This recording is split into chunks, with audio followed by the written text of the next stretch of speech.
Well, welcome back to Simple Truth, where we're trying to pull some simple truths. We've been doing it for probably a year and a half out of this story of David. Those of you who are following along, we're in 1 Samuel. We're in chapter 23. We're going verse by verse because we're trying to pull out the little things that make the whole story. You know, so often we get caught up in the bigger picture, right? We get caught up in the end result, and we don't pay attention to the little things that make up this story.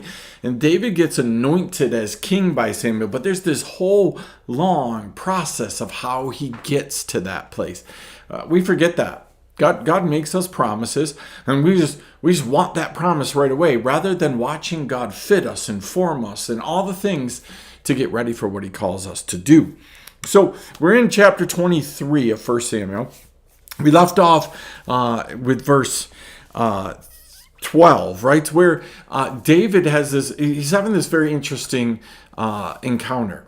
He has to convince his men, right, after asking God a couple times, to go and help save a city, right, from being ravaged, right, by another country, right, by some raiders.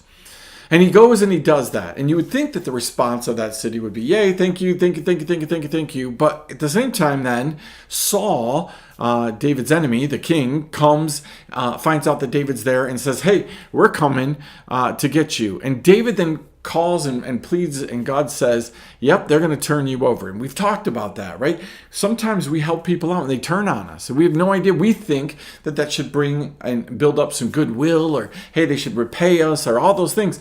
No, sometimes people are selfish in nature and they're just going to turn you over. And here's the result of that. So in verse 13, it says, so David and his men, who numbered about 600, set out and left Keilah, and they moved around from one place to another. And when told that David had escaped from there, Saul called a halt to his expedition.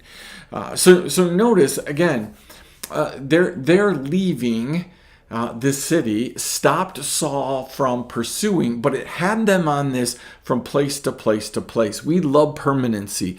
We love, right, knowing things. We love being in one place for a while. We want to buy our forever house, stay there, and everything stay the same.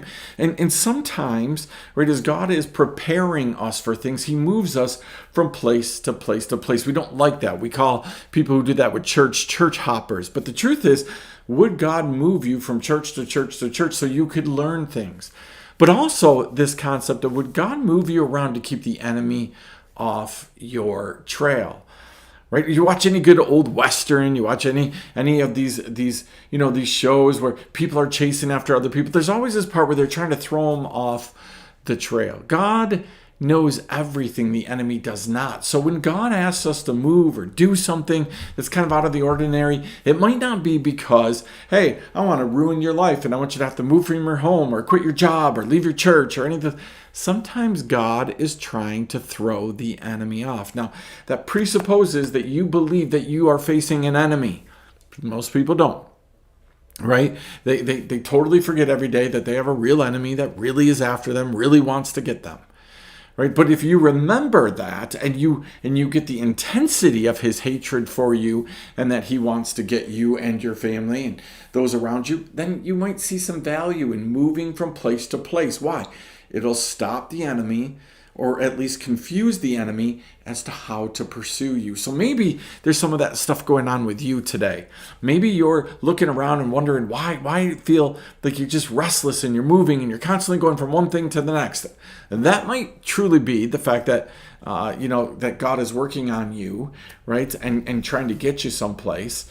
But it also might be that God has got you and he's trying to protect you, right? Protect you from what he knows is coming. Listen, if you're sitting in a place, right, you're struggling with gossip and you're sitting in a place where it's just gossip 24/7, would God move you to get you away from the enemy? Yes, he might. No, could he also ask you to fight through it, make a stand, stop doing it? Yes, he could. But you need to be in tune with God, because not every time God asks us to move is it a punishment or a discipline. Sometimes it's protection. Right? The Israelites moved in the wilderness from place to place, but they camped for long periods of time. Right? So David moves on from here. So my question for you today, right? Is God moving you, right, in order to protect you? Have you given that some thought? That maybe there's something going on and you need to be protected. Maybe you're doing things right and you need to be protected. That'd be awesome, right? So again, are you in need, right, of being protected? Chew on that. We'll see you next time right here on The Simple Truth.